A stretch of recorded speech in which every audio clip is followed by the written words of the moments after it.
Bonjour à tous et bienvenue sur Business Act, le podcast dédié à l'entrepreneuriat.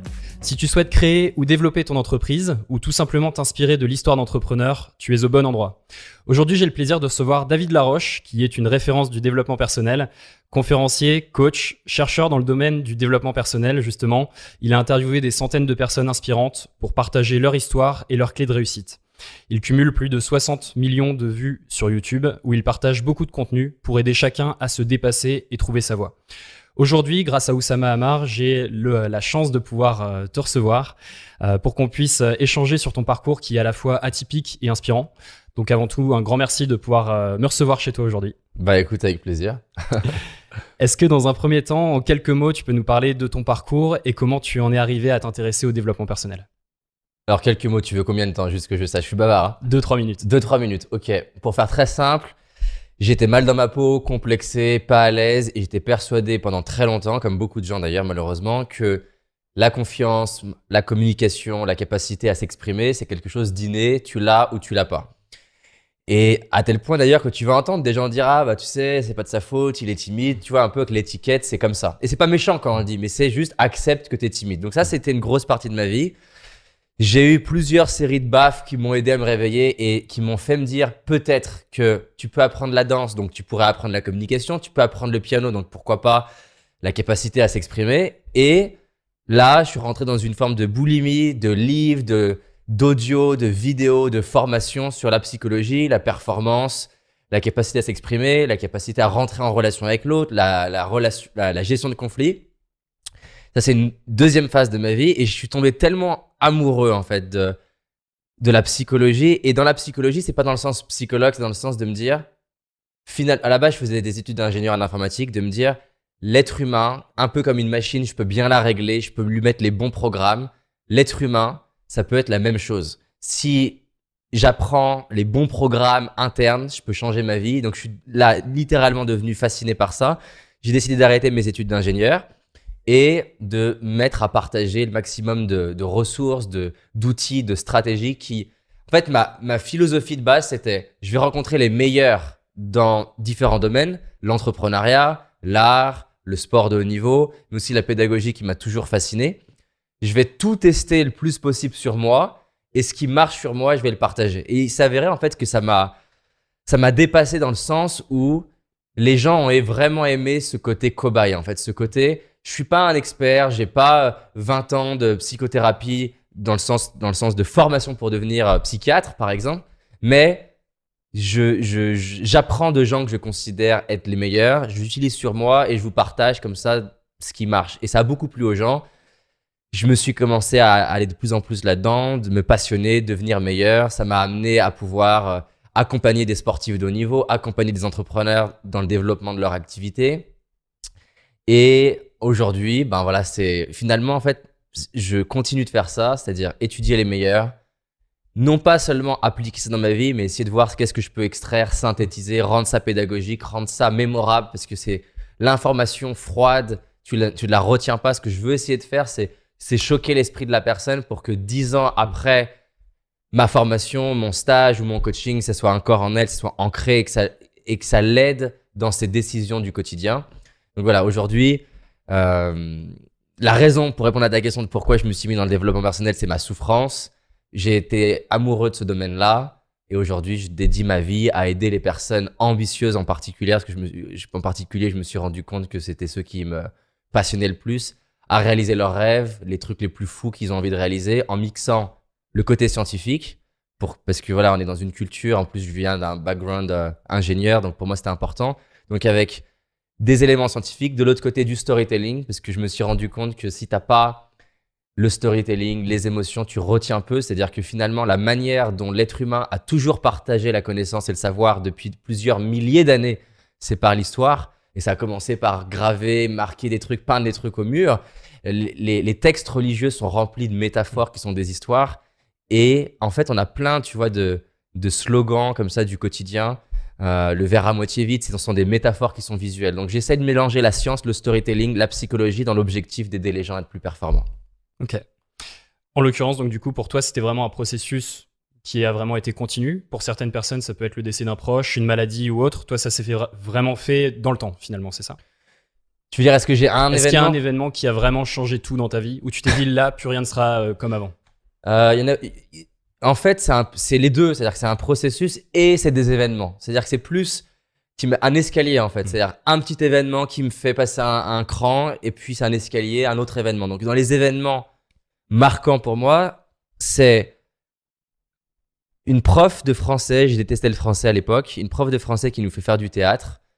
À ce moment-là, pour moi, dans ma tête, le théâtre, c'est égal à je vais décéder devant tout le monde et on va se foutre de ma gueule.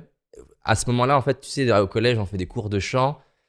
Et le chant, je pouvais être malade juste la veille à l'idée d'avoir le fait de chanter devant tout le monde parce que j'avais associé ça, on va se moquer de moi, le prof va se moquer de moi. Donc, tout ce qui était prise de parole en public, m'exprimer, c'était difficile. Et en fait, ce moment au théâtre, c'était une pièce de l'Avare de Molière. Je vais tellement travailler la pièce parce que j'ai peur d'être ridicule. Je cherche même pas à être bon, je cherche à être le moins ridicule possible. Qui fait que le jour où on va passer devant tout le monde, moi, mon nom, c'est Laroche, donc c'est au milieu de la classe. Donc, ça me paraît interminable de une première personne, une deuxième personne. Chaque pièce, ça dure entre 3 à 5 minutes en fonction des pièces qui ont été choisies. Ça me paraît vraiment long. Au bout d'un moment, je passe. Je suis dans une forme de mode, tu sais, où je me rappelle de rien de ce qui se passe à ce moment-là. Tu sais, quand on est un peu avec l'adrénaline, c'est comme quand tu vas te faire, je sais pas, agresser dans la rue ou tu as un camion qui te passe à côté, tu te souviens pas de ce qui s'est passé. Donc, je me rends pas compte si j'ai été bon ou pas. Je sais que j'ai donné le texte. On attend 2 semaines avant d'avoir les résultats. Et quand la prof, pareil, elle donne les noms, elle commence pareil par les A, les B. Donc, je me dis, oh là, ça va être une catastrophe.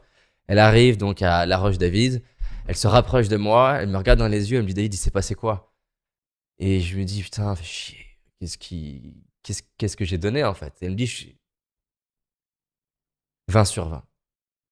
Et là, pour moi, 20 sur 20 dans un exercice de prise de parole, ce n'est pas possible en fait que je puisse faire ça. Et ce truc-là, je la remercie d'ailleurs, je me souviens même pas de son nom. Ça m'a vraiment impacté. Le message que j'ai compris profond, c'est tout ce qui est important pour toi, tu peux l'apprendre avec l'entraînement. Et cette notion d'entraînement, elle est devenue cruciale dans tout ce que j'ai fait derrière. C'est que d'un coup, j'avais un outil un peu général qui me permettrait de devenir bon dans ce qui était important pour moi sur la durée. Donc ça, c'en était un. Puis il y a eu ma mère, parce que j'étais beaucoup en mode victime, je râlais, je me plaignais des professeurs, de mon père, et qui un jour m'a dit, écoute, j'en ai marre que tu te plaignes, si ta vie, elle te va pas, tu la changes. J'ai détesté ma mère quand elle m'a dit ça, mais c'était profond ce qu'elle me disait. C'est, personne va être là pour toi, même moi qui t'aime en tant que maman, personne va être là pour toi si tu décides pas de prendre ta vie en main toi-même, personne ne peut le faire. Et voilà, c'était tout dans les 2 mêmes années.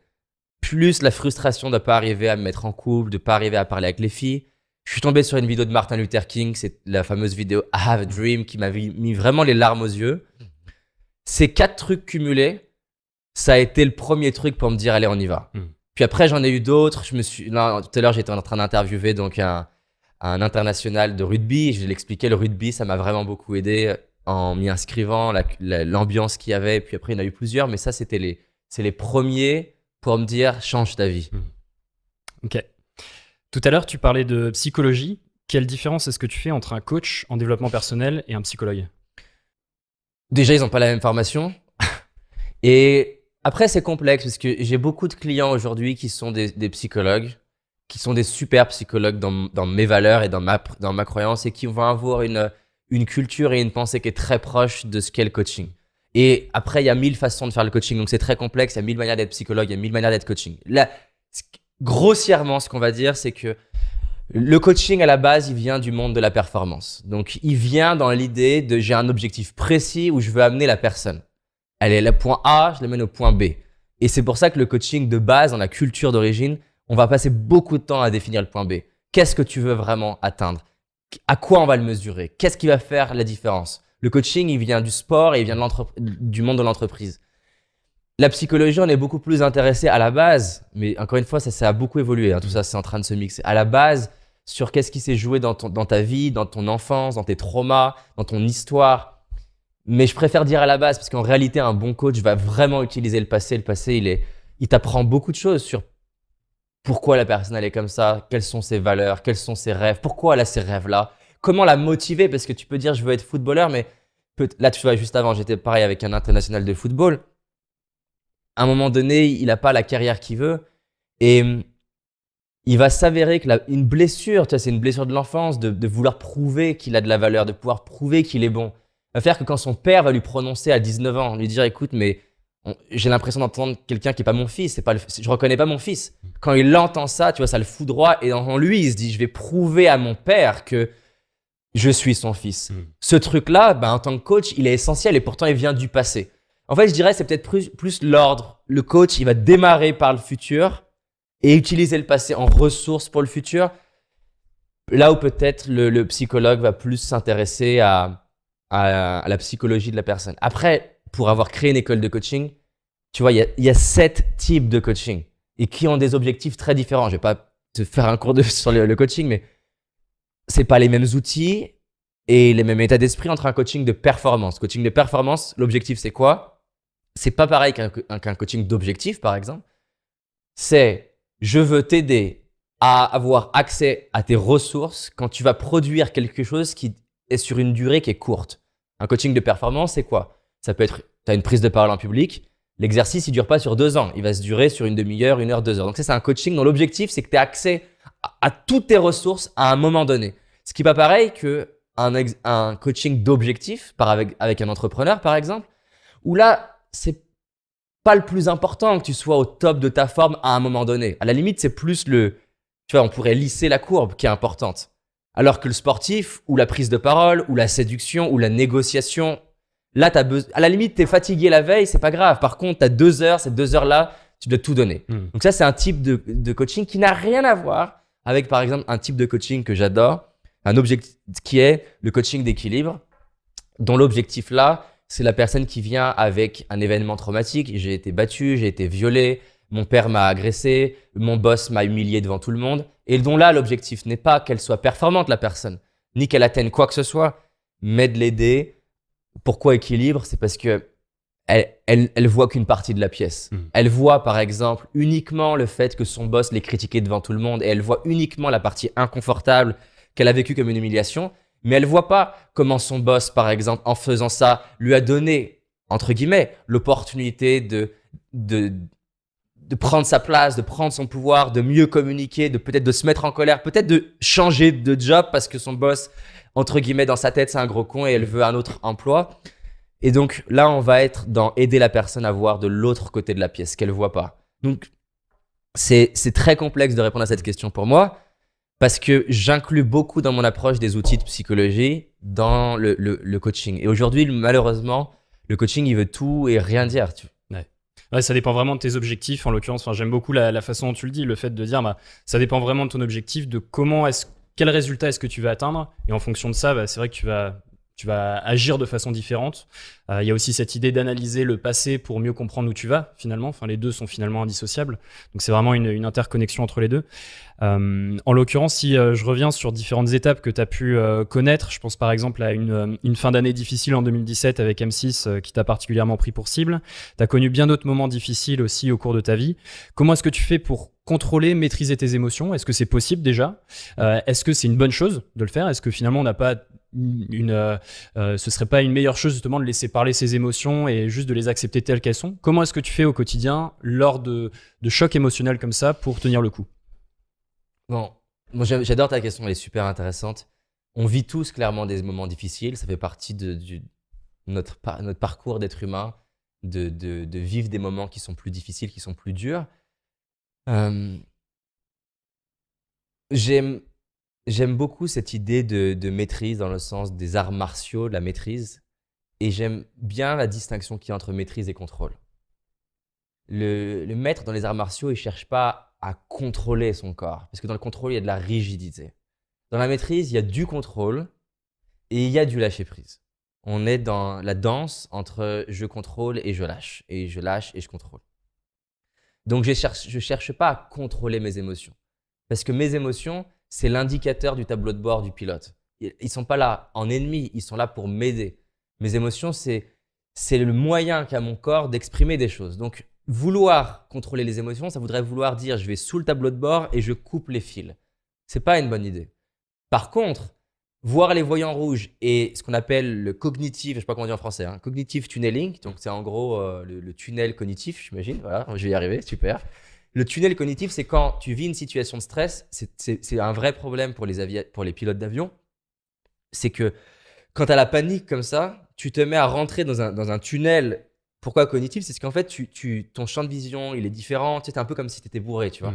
Ta mémoire, elle est différente et tu fais. Et il y a eu des crashs d'avions de ce type-là parce que le pilote et le copilote et toutes les personnes autour rentrent dans le cognitive tunneling. Et tu vois, là, quand tu regardes le script de la boîte noire, tu te dis, mais c'est pas possible. Comment ils ont fait pour crasher alors que ça s'est écoulé sur des dizaines de minutes où ils avaient au moins 10 fois le moment d'intervenir? Parce qu'à ce moment-là, typiquement, on va être dans essayer de contrôler. Le contrôle, c'est pas la bonne stratégie par rapport aux émotions. Par contre, l'opposé, qui serait de voir les voyants rouges et commencer à s'affoler, serait pas non plus une bonne stratégie. Donc, on va être plus dans une philosophie de fluidité, de flexibilité que je veux contrôler. Comment je fais moi? Il y a déjà eu des études scientifiques qui montrent que le simple fait de mettre un mot sur ce que tu vis, déjà réduit l'intensité de ton émotion. Le simple fait de pouvoir dire, au lieu de dire « je vais pas bien », de pouvoir dire « je suis en colère » ou « j'ai peur » ou « je suis agacé » ou « je suis triste ». Le fait de mettre le mot, en fait, ça, quelque part, c'est comme si au début, tu étais le joystick qui est en train d'être secoué et d'un coup, tu pouvais sortir et voir le joystick et le prendre en main. C'est-à-dire que le moment où tu poses le mot, tu mets la main sur le joystick. Parce que notre cerveau, il fonctionne d'une manière où en fait, on n'a pas accès direct à nos émotions. Tu peux pas là te dire, toi-même, je veux ouvrir mon cœur. Tu peux pas te dire, maintenant, je veux avoir peur ou maintenant, je veux avoir confiance. Par contre, tu peux utiliser des véhicules ou des joysticks qui vont t'aider. Par exemple, un des meilleurs véhicules pour accéder à tes émotions, c'est les images mentales. Si là, je te demande d'imaginer un enfant qui se fait flinguer, je vais impacter tes émotions parce que je suis passé par l'imagerie. À l'inverse, si je te demande d'imaginer un moment ou de te rappeler plutôt un moment de gratitude dans ta vie où tu étais en contact de ta femme, une relation, son regard, je vais pouvoir impacter tes émotions, pas en te demandant d'avoir confiance, pas en te demandant d'avoir peur, mais par l'imagerie. L'autre véhicule, enfin il y en a plus que deux d'ailleurs, c'est les mots. Le fait de pouvoir dire là j'ai peur, j'ai confiance, je vais pouvoir jouer. Le simple fait d'ailleurs de, par exemple, la personne me dit j'ai peur, si je reformule ce qu'elle dit en disant ah t'es terrorisé, je vais amplifier son émotion. Donc moi je vais mettre des mots sur ce que je ressens le plus vite possible. La deuxième chose, qui est un troisième véhicule pour accéder à nos émotions, en tout cas jouer avec, c'est le corps et la respiration. Ben voilà, les moines bouddhistes, ils passent des années à maîtriser ça. C'est quelque chose que tu retrouves dans tous les endroits où il y a de la performance. Tir à l'arc, tir, négociateur du GIGN, négociation classique, communication, prise de parole en public, théâtre, acteur, manager, parent, storyteller. La capacité à respirer, elle est déterminante. Respirer, le silence. Donc déjà là, qu'est-ce que je ressens, David? 2, 3, j'ai le droit de vivre mon émotion pour répondre à ta question. J'ai le droit de me sentir en colère. J'ai le droit de trouver que c'est injuste. J'ai le droit de péter un câble. J'ai le droit. Et plus vite je me donne ce droit, plus vite je vais pouvoir surfer sur la vague plutôt que de la prendre en pleine figure. Si j'essaye de contrôler en tant que surfeur l'océan, je vais avoir du mal à être un bon surfeur. Je ne peux pas contrôler l'océan. Je ne peux pas contrôler le flux émotionnel. Par contre, je peux devenir un très bon surfeur. Et donc, au moment, tu vois, je vais te prendre un autre exemple. Quand mon grand-père décède, j'ai eu qu'un grand-père, parce que mon père a été abandonné. J'étais avec lui le matin où il est décédé. Je avais ses mains dans mes mains.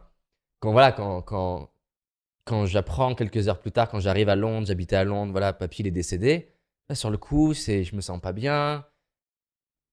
Mais en fait, ça, ce qui est en train de se passer en moi, cette tristesse, c'est comme le début d'une vague, ça cache autre chose. Si je m'autorise à la vivre, cette tristesse, je rentre dedans, derrière, il y a quoi? Derrière, il y a de l'amour. Et en fait, dans l'avion, parce que je prenais l'avion pour les États-Unis juste après, dans l'avion, j'ai eu un des moments d'ouverture de cœur que j'ai jamais ressenti à ce point dans ma vie. Mais pas pas de la tristesse. Alors, j'ai eu une demi-heure, une heure de tristesse, mais le fait de me laisser me dépasser par ça, de me sentir vraiment mal physiquement, t'es pas bien avec la tristesse. Respirer, inspirer, expirer et savoir que derrière ça, la tristesse, elle m'indique quelque chose. La tristesse, ça veut dire que je perçois que j'ai perdu quelque chose. Mais j'insiste, que j'ai perçu que j'ai perdu. Ça veut dire que je ne perçois pas ce que je viens de gagner. Le fait de vivre ma tristesse et me dire, ok David, effectivement, tu viens de perdre ton grand-père. Derrière, il y a de l'amour. Derrière, qu'est-ce que tu gagnes? D'un coup, l'émotion, elle se transforme. D'un coup, c'est de l'amour qui arrive, c'est de la gratitude qui arrive. Pareil, la colère. La colère, c'est quoi? C'est qu'il y a un truc dans la manière dont ça se passe qui ne correspond pas aux règles du jeu que toi, tu as à l'intérieur de toi. La colère, je l'adore en coaching. Quand j'ai un client qui est un peu trop en mode victime, c'est à cause de mes parents, c'est à cause de mon boss, je cherche à le mettre en colère. Alors, soit contre son boss, soit contre la vie, soit contre lui-même, soit contre moi, peu importe, je m'en fous. Parce que quand il est en colère, il bascule dans un truc qui est moteur. Alors, je veux pas qu'il reste en colère, mais je veux qu'il vive sa colère, qu'il la ressente, là, qu'il en a marre de se raconter des excuses, qu'il en a marre de pas se respecter lui-même, qu'il en a marre de pas poser ses limites, qu'il en a marre peut-être de pas dire non à cet homme violent. Tu vois, j'ai une dame en coaching qui vient me voir, elle me dit mon mari me bat et je suis allé chercher ça en elle. Je lui dis est-ce que c'est ce que tu veux, tu vois, et elle a touché un truc en elle de violence et elle me faisait peur d'ailleurs, hein, où elle me dit en fait s'il réessaye, je prends le sèche-cheveux, je le défigure. Cet état mental, il était ressource pour elle. Elle m'a dit plusieurs mois après, depuis, ça s'est vraiment calmé parce qu'elle a, tu vois, elle a accédé à un truc en elle. Donc, mais j'ai pas essayé, au moment où elle ressent la colère, de calmer la colère. J'ai essayé qu'elle le vive, qu'elle la traverse, qu'elle la ressente. Parce que dans la colère, il y a un désir. Désir que quelque chose soit différent. La colère, elle peut amener à t'exprimer auprès de ta femme qu'il y a quelque chose qui ne va pas dans ton couple. La colère, elle peut t'exprimer à parler à ton boss en disant « l'ambiance au travail, ça ne me va pas ». Donc, je mets des mots, je respire, je la vis pleinement. Et après, la quatrième que je suis en train de te décrire là, c'est qu'est-ce qu'il y a derrière cette émotion? Elle veut me dire quoi de positif, entre guillemets? Elle veut me dire « il y a des règles du jeu qui ne me vont pas ». Elle veut me dire « ton grand-père, tu l'aimes ». Elle veut me dire ah, ça peut être aussi une émotion du type, tu vois, quand t'en peux plus, que t'es limite en burn-out, elle peut me dire « repose-toi ». La peur, elle peut aussi me dire, parce que tu vois, on parle souvent de la peur dans le sens traversé, mais il y a au moins 30% des cas, la peur, c'est quoi? C'est un fantasme, hein. C'est-à-dire qu'en fait, je te donne un exemple. Tu vois, je vais te prendre un exemple perso, comme ça c'est encore plus facile d'être dans les détails. Mon premier TED, j'étais très stressé, j'avais peur de faire mon TED, pourtant j'avais fait des centaines de conférences. Pourquoi? Parce que je me demandais quelque chose qui était un fantasme. Je m'étais créé l'image d'un TED qui allait faire des millions de vues, que les gens allaient dire « Waouh, David, t'es incroyable, t'es le meilleur ». C'était pas un désir sincère, c'était un ego trip. Et ma peur, elle était là aussi pour me dire « Hey, calme-toi ». Paradoxalement, j'ai pas enlevé ma peur en la dépassant, j'ai pas enlevé ma peur en mieux me préparant. J'ai enlevé dans ce contexte-là ma peur en me rendant compte de mon vrai désir. Et donc, ça s'est arrêté quand je me suis dit, OK, en fait, ton vrai désir, c'est quoi? Est-ce que c'est des millions de vues? Est-ce que c'est d'être applaudi? Et ça a été très simple au final. C'était la veille. C'est en fait mon vrai désir sincère, pas le David dans son ego. Le vrai profond David, ce qu'il veut, c'est aider au moins une personne dans la salle. Quand j'ai mis ça, je l'ai écrit, David, je veux juste impacter une personne dans la salle. Est-ce que c'est possible? Oui, je peux faire ça. Donc, tu vois, aller chercher le désir derrière l'émotion, c'est hyper intéressant parce que l'émotion, c'est une énergie. Et le problème de l'énergie, c'est que si elle n'est pas dirigée, c'est comme un enfant, tu vois, qui est instable à l'école. Les professeurs, souvent, ils disent « Ah, c'est un mauvais élève ». Mais en fait, non. Souvent, quelqu'un qui, justement, perturbe une classe, il a un gros potentiel de leader. Et c'est pour ça que tu as beaucoup d'enfants qui ont été étiquetés de catastrophes à l'école, qui s'avèrent faire des choses incroyables dans leur vie, parce qu'une fois qu'ils ont le cap, tu vois, il y a 3 jours, j'ai interviewé le fondateur de Feed, qui a une détermination de dingue, et il le dit lui-même, il dit « Si j'avais pas rencontré cette nana Mélanie qui a cru en moi, je pense que j'aurais pu avoir une vie qui aurait été vraiment différente et une vie remplie de conneries. » Il a trouvé un sens dans sa vie, par son business, mais aussi par sa cause, et du coup, il peut diriger sa colère. Il est toujours en colère comme il l'était certainement à ses 15 ans quand il faisait des conneries. Mais maintenant, elle a une direction. Et quand tu ressens une émotion, la question à te poser, c'est la direction. Je suis en colère. Le problème, c'est que les gens, ils sont juste en colère. Maintenant, je vais faire, OK, c'est quoi ton rêve, David? Et je vais prendre cette colère et je vais la foutre dans mon objectif. Martin Luther King, quand il fait son discours, c'est pas Happy Land. Non, ça le fout en colère de voir l'injustice sociale. Ça le fout en colère de voir aussi tous ces blancs qui veulent contribuer mais qui peuvent pas. Et c'est pas un discours mielleux. Quand il dit I have a dream, c'est rempli de colère, mais elle est dirigée, la colère. Donc ça, c'est pour moi hyper important dans l'intelligence émotionnelle et c'est valable aussi en tant que manager quand tu as un de tes collaborateurs qui est en colère. Il ne s'agit pas de l'apaiser, il s'agit de diriger son émotion. Je vais encore parler, désolé, toi, ça c'est pas grave pour toi, mais ceux qui vont suivre les mêmes épisodes, ils vont se dire ils parlent tout le temps de la même chose. J'ai parlé beaucoup en ce moment du documentaire The Last Dance avec Michael Jordan. Et en fait, la force de Phil Jackson, qui est le coach de l'équipe des Chicago Bulls, c'est pas de canaliser Jordan. Tu peux pas, tu vois. Il a une blessure déjà lui-même, hein, il le dit, et qu'il a un truc autour de la compétition et il faut qu'il soit le meilleur. En fait, ce qu'il fait et qui est pour moi tellement puissant, c'est qu'au lieu d'essayer de combattre et contrôler Jordan, il donne une direction à Jordan et il l'aide à trouver cette direction. Et du coup, et c'est ça un bon coach sportif, un bon coach mental, un bon life coach ou un bon business coach.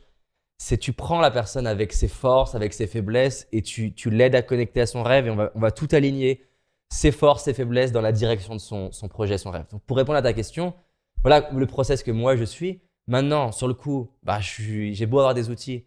Le premier David qui est impacté, c'est pas David qui a des outils. C'est David qui est être humain, qui trouve ça injuste, qui comprend pas, qui se sent trahi. Parce que dans l'exemple que tu prends, M6 typiquement était venu me voir en disant voilà, on a une émission pour parler des bienfaits du coaching. Est-ce que ça vous intéresse qu'on vous interviewe? J'ai dit oui, à condition que ça soit en direct.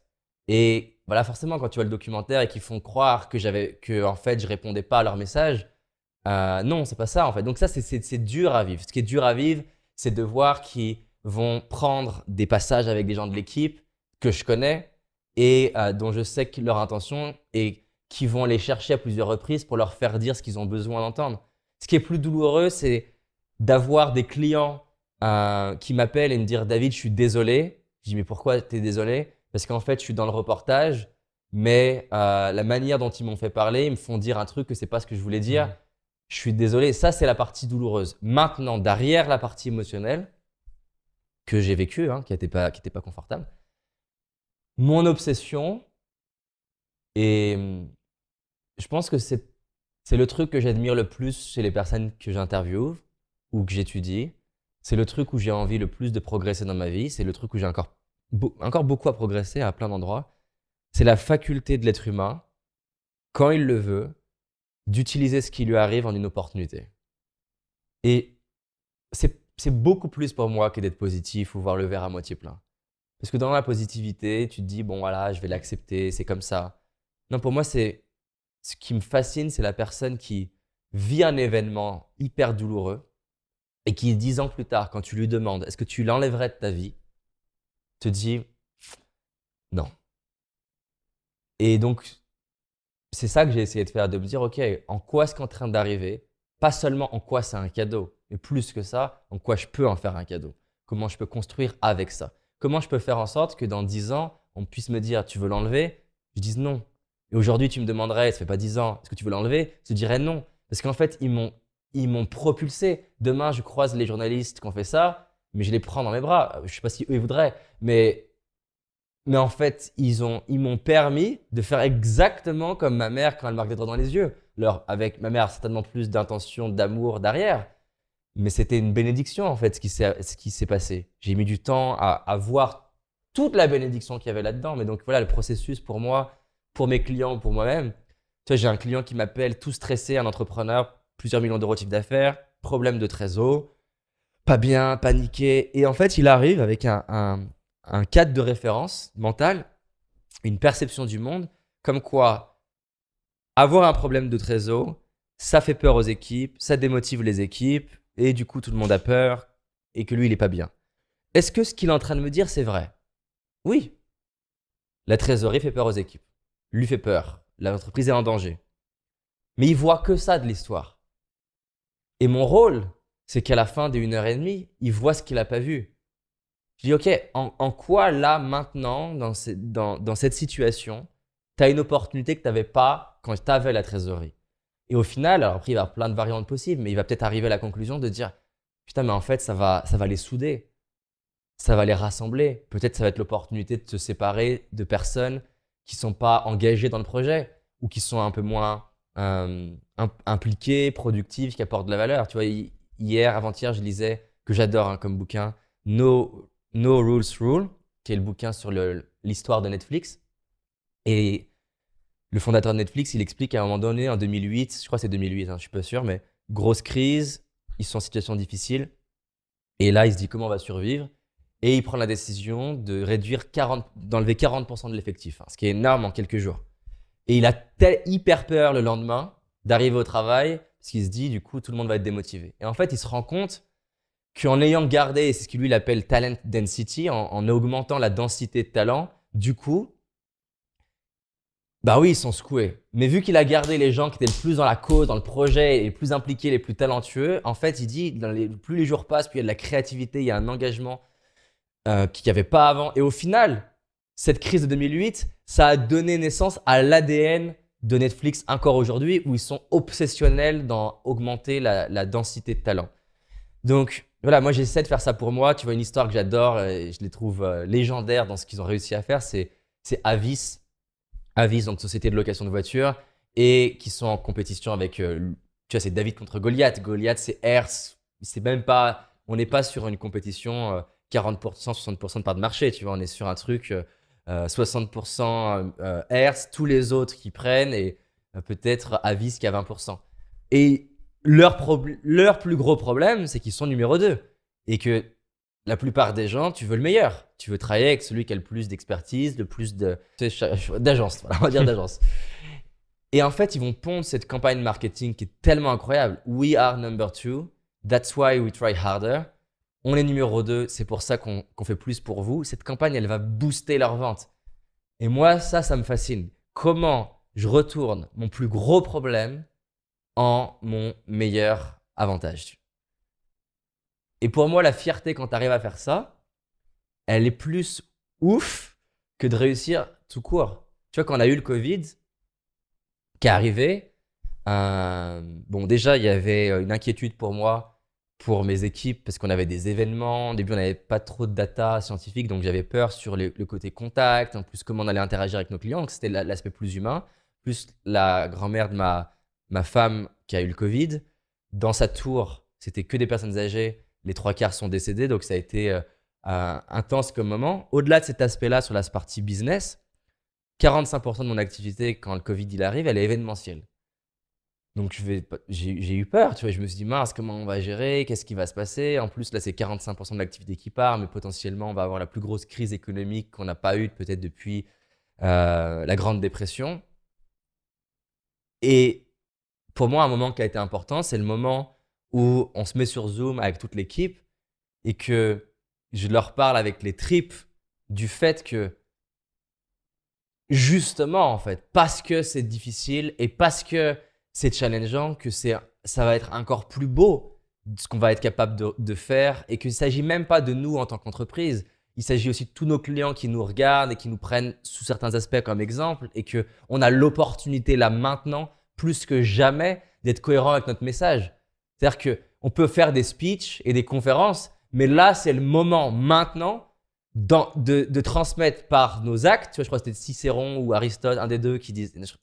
Non, peut-être un troisième d'ailleurs, je suis pas sûr de moi, un grec, qui disait que voilà, la seule manière importante d'enseigner, ça ne devrait pas être les mots, pourtant il parlait beaucoup, mais ça devrait être les actions. Et de me rendre compte de ça, en fait, c'est l'opportunité de nous souder, de créer, de faire des trucs différents. Et que là, je ne sais pas si on va y arriver, je nous le souhaite, on va tout faire pour en tout cas, c'est sûr, parce que franchement, ça a été intense pour moi ces derniers 6 mois, en termes de fatigue, de choses à gérer.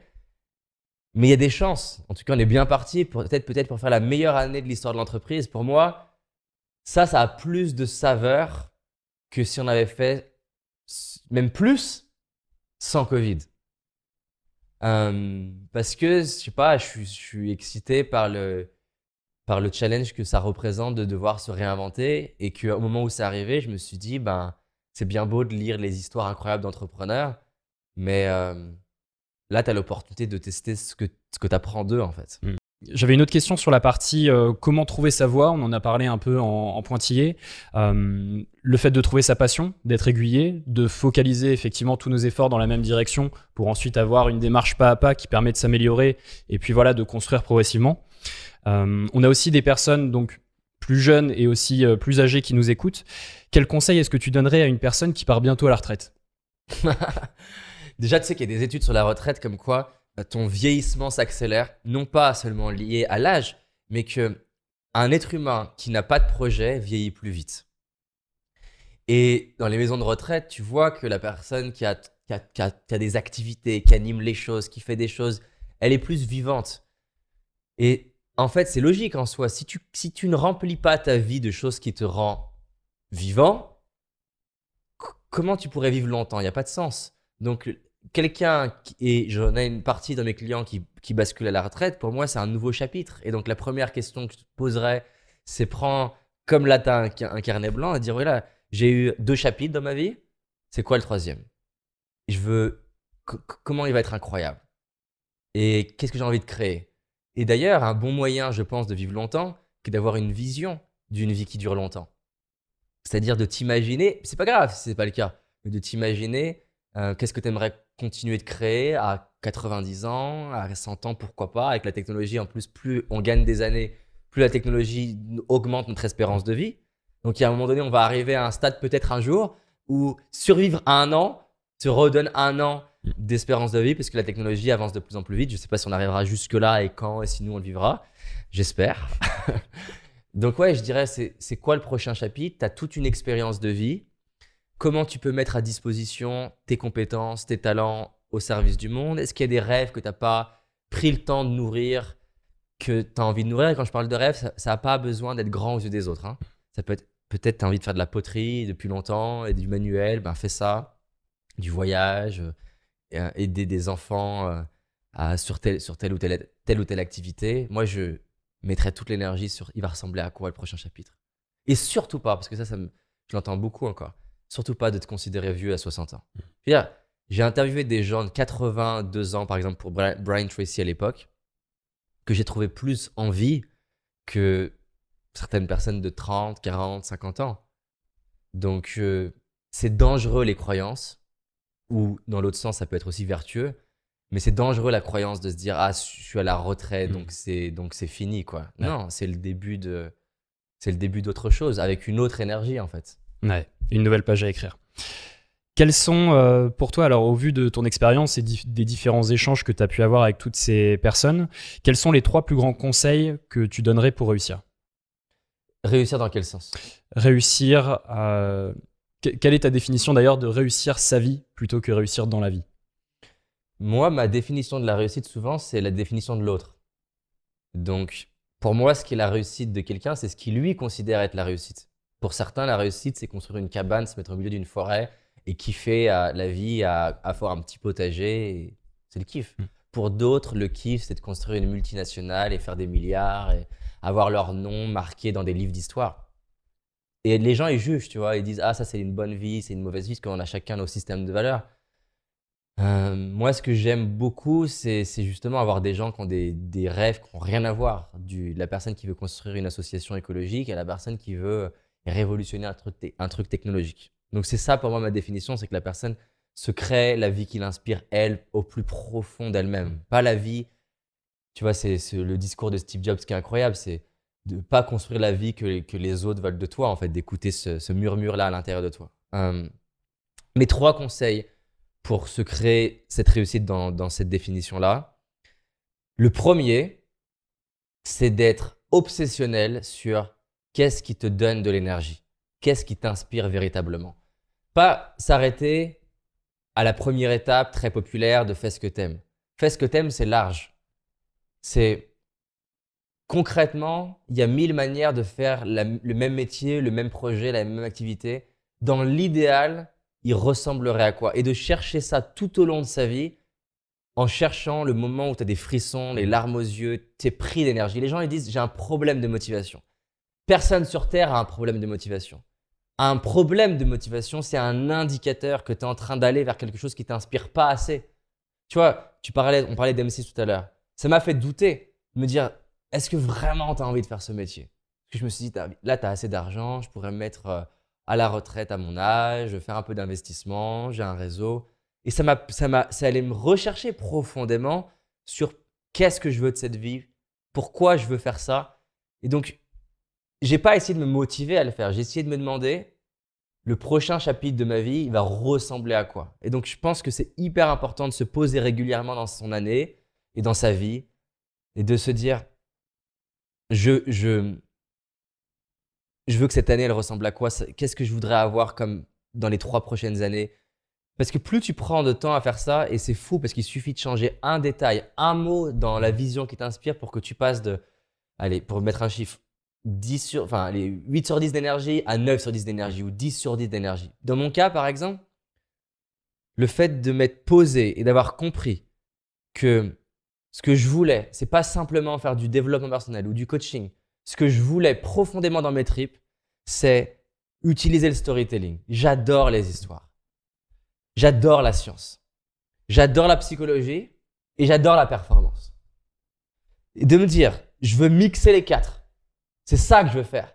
Ça me donne beaucoup plus d'énergie que ce que j'essayais de faire avant parce que d'un coup, je veux aider des gens dont la performance est importante. Donc forcément, des gens ambitieux, des gens qui veulent créer une startup qui va faire plusieurs millions, des gens qui veulent créer une association qui va impacter le monde, des gens qui veulent réaliser un rêve de dingue pour eux où toute leur famille leur dit jamais tu vas y arriver. Je veux aider des gens comme ça par le storytelling, par la science. Le fait d'avoir posé ça en apparence à l'extérieur, les gens qui peut-être suivent de loin ce que je fais, ils vont se dire bah tiens, ce que fait David là en 2020, ça ressemble beaucoup à ce qu'il faisait il y a 5 ans.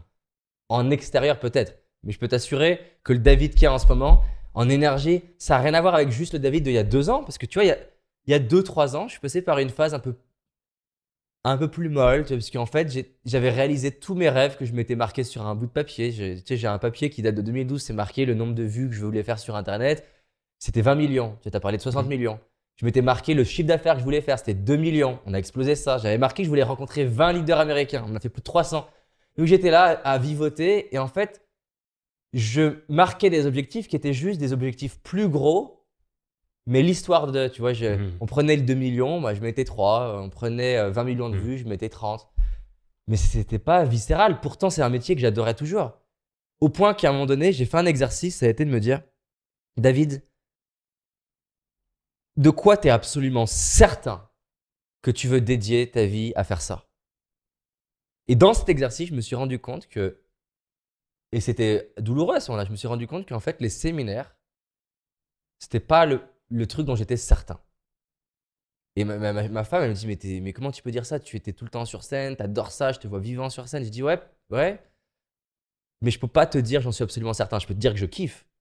Mais je peux pas dire, là, dans mes tripes, je suis certain que je dédie ma vie à ça. Par contre, aider les gens, peu importe la manière, à connecter au plus grand rêve qu'il y a à l'intérieur d'eux et tout donner pour ça, je suis sûr que je veux dédier ma vie à ça.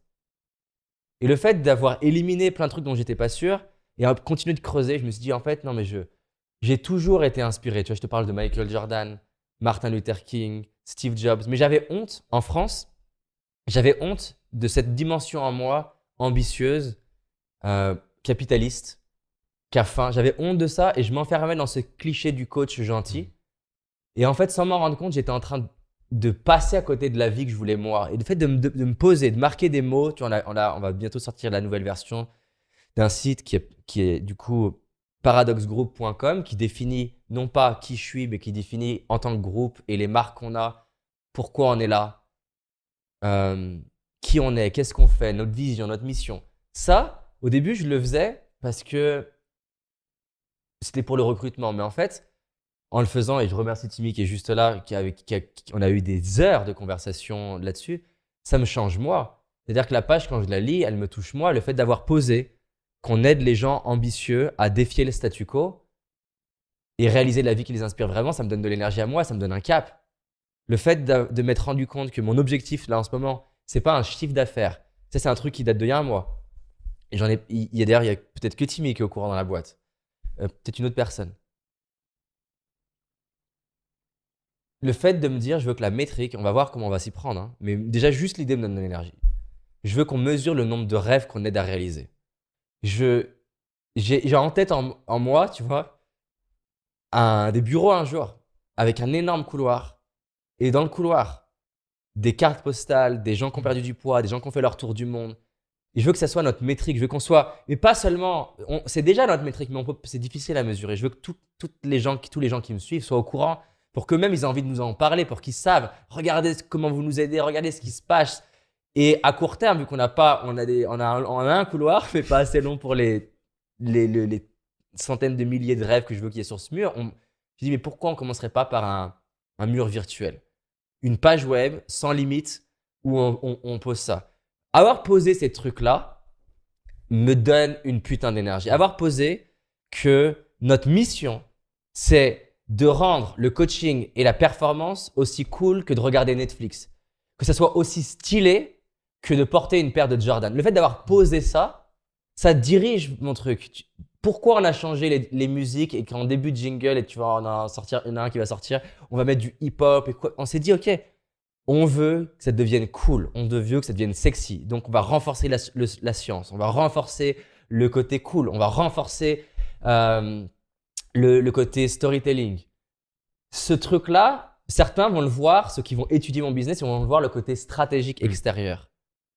Mais avant ça, c'est dans mes tripes. Ouais.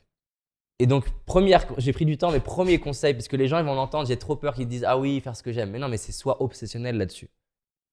Parce qu'il suffit de changer un détail. Einstein n'était pas inspiré par la science, il était inspiré par la force qui régit deux objets qui bougent l'un l'autre sans que tu puisses comprendre pourquoi. C'était le magnétisme qui le fascinait plus que la science.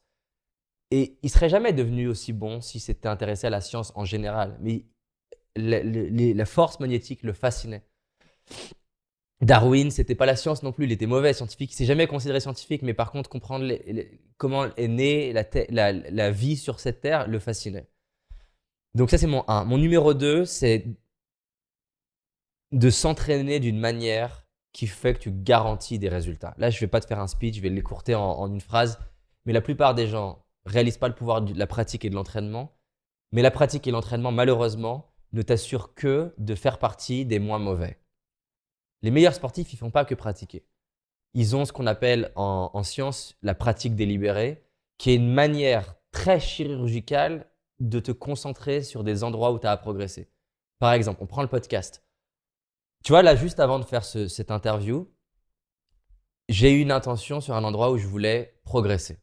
Parce que hier, avec Timmy, on a débriefé, et je remercie d'ailleurs encore Timmy pour toute l'aide qu'il m'apporte. Il contribue beaucoup à ma vie. On a débriefé une interview qu'on a faite de moi et je me suis dit, tu vois, où est-ce que je peux encore progresser? Et hier, ça date d'hier, je me suis dit, j'ai tellement envie de donner tout le système que des fois, je vais prendre trop de temps parce que je veux donner les 26 clés. Et hier, on s'est dit, ok, en débriefant, on s'est dit, la prochaine fois, je l'ai fait avec toi du coup, je vais expliquer déjà en amont que je ne vais pas toutes les donner. Comme ça va m'apaiser en moi de ne pas tout donner. L'autre chose, c'est que je me suis dit, je veux renforcer le storytelling. Et là, j'ai posé l'intention avant de faire l'interview avec toi. Je me suis dit, David, storytelling encore plus. L'autre chose que je m'étais dit pour cette interview spécialement, je me suis dit, je veux que tu renforces qu'à la fin de ton storytelling, tu prennes un petit temps de silence et tu essayes de synthétiser en une idée clé. J'aimerais l'avoir encore plus fait, mais je l'ai mieux fait que mon interview d'hier.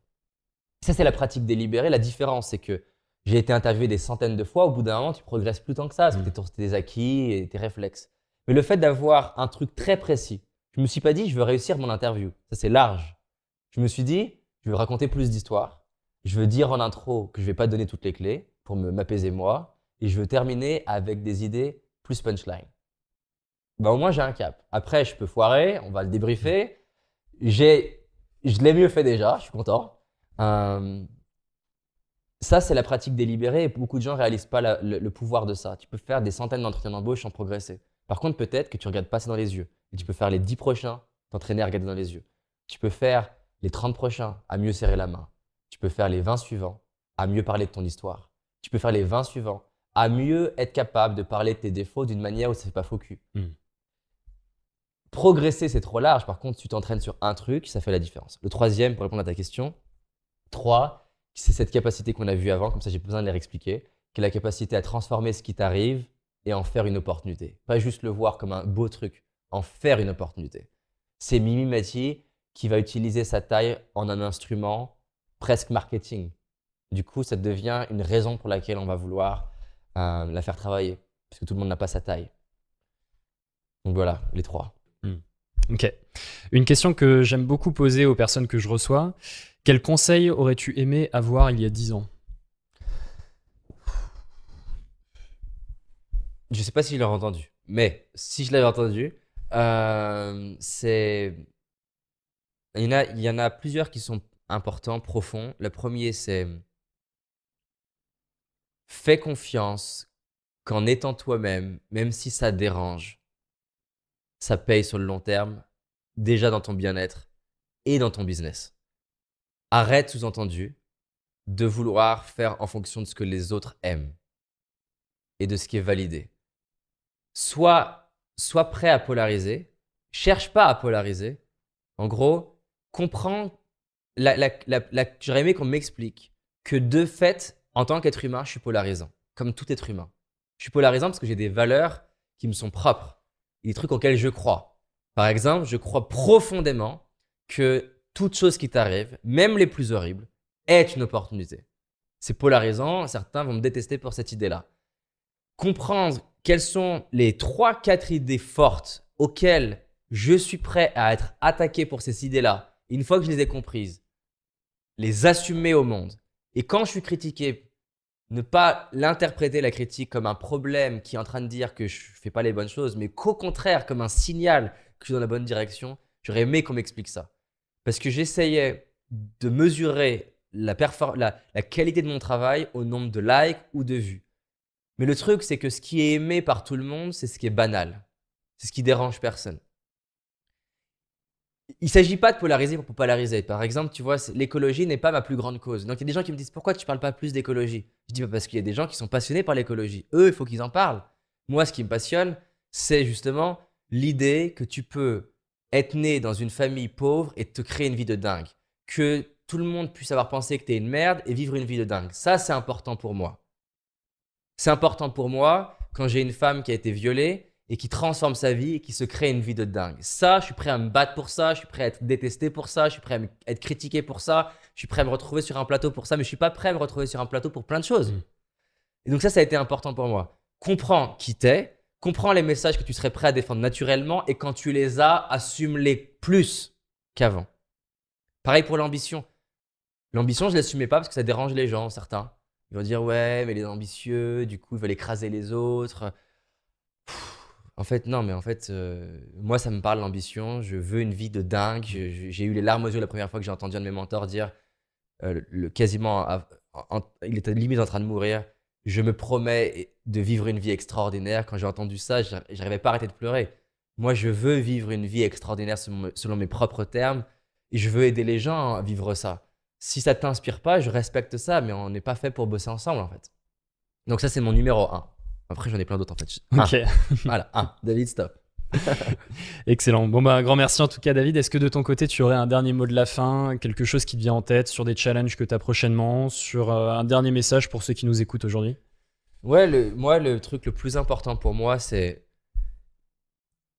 j'aimerais vraiment si les personnes n'entendent que ça de cet échange avec toi, je serais tellement heureux. Il y a un rêve au fond de toi qui est là. Peut-être que tu as du mal à le voir et c'est OK. Tu ne trouves pas ton rêve du premier coup et d'ailleurs, tu ne le trouves jamais réellement. Tu fais que l'affiner. Mais il y a certainement un murmure à l'intérieur de toi qui te pousse à faire quelque chose, même que tu ne comprends pas. Écoute-le, fonce et écoute pas les gens qui te disent « ça ne marchera pas, c'est nul ». Construis-toi une vie en fonction de toi. J'adore cette phrase qui ne vient pas de moi, mais tu maîtrises ta vie quand on murmure à l'intérieur. Il est plus grand. Il est plus fort, il est plus intense que toutes les phrases, tous les murmures de l'extérieur. Moi, ça m'énerve tellement de voir le nombre de gens qui ne réalisent pas leurs rêves parce que leur famille pense que c'est nul. Le nombre de gens qui rêvent d'être artistes, mais ils sont dans une famille d'avocats, il faut être avocat. Et en fait, on se plie tellement au regard des autres. Et le nombre de gens qui ne construisent pas une vie de dingue parce qu'ils ont peur de gagner de l'argent, parce que l'argent en France, c'est critiqué. Ils ont peur d'être une star parce que leur famille, par exemple, moi j'ai grandi avec vivant caché, vivant heureux. Mais fuck en fait. Fuck par amour. C'est pas aimer ta famille que te plier à leur peur. En fait, ta famille, s'ils t'aiment, à un moment donné, ils vont réaliser que tu es heureux dans ton rêve et en fait, ils vont juste prendre une leçon, mais une belle leçon, de se dire waouh, waouh, c'est possible de faire ça. Et donc, écoute pas ta famille ou ton entourage, ta société qui dit que ça c'est mort ou ça c'est nul. Si ça t'inspire dans tes tripes, fonce, écoute pas. Réalise ton rêve, reviens vers eux. Aime-les pour le fait qu'ils ne te comprennent pas, parce que c'est pas facile d'être là au contact de quelqu'un qui a un rêve que tu ne comprends pas. Aime-les, sois empathique pour le fait qu'ils ne te comprenaient pas, mais laisse pas les autres décider de ta vie. Et ça va tellement vite de laisser les autres décider de ta vie. Ça va tellement vite de se mettre à critiquer les autres parce que tu es dans une bande de potes qui critiquent. Ça va tellement vite à fumer du shit parce que tu es dans une bande de potes qui fument du shit. Tu as des environnements où si tu dis des trucs intelligents, on se fout de ta gueule. Tu as des environnements où si t'es pas en train de critiquer les autres, on se fout de ta gueule. Mais aujourd'hui, on n'est plus à l'époque de la préhistoire. À l'époque de la préhistoire, si tu corresponds pas à la norme sociale, t'es mort. Au mieux, on te sert du cercle. Mais si on te sort du cercle le jour à la préhistoire, t'es mal. Mais c'est plus la préhistoire. Sauf qu'on a toujours une peur préhistorique, qui est la peur d'être exclu du cercle social, qui est une de nos plus grosses peurs fondamentales. Aujourd'hui, si ta famille n'arrive pas à t'aimer avec ton rêve, ils te méritent pas. Si tes amis n'arrivent pas à t'aimer parce que toi, tu rêves d'aller dans un autre pays, ils ne te méritent pas. Et il y a des gens sur cette terre qui, le jour où tu vas assumer de dire « moi, ce que j'aime, c'est X ou Y », il y a des gens qui vont venir dans ta vie grâce à Internet, grâce au fait qu'on n'a jamais pu autant voyager si facilement. Et donc, peut-être que tu es né en France, mais ta terre, au fond, ce n'est pas la France. C'est peut-être l'Espagne, c'est peut-être l'Afrique du Sud, c'est peut-être l'Amérique du Sud. Et tu peux rencontrer des gens incroyables par Internet. Donc, laisse pas les gens avec qui tu as grandi dicter ta vie. Ça n'empêche pas que tu reviennes 20 ans plus tard avec de l'amour et dire voilà, je suis là pour vous servir si vous voulez. Mais vraiment, ça, c'est le truc le plus important pour moi. Excellent. Un grand merci, David, en tout cas, pour ton temps, pour tes précieux conseils. Et puis, je te dis à bientôt. À bientôt.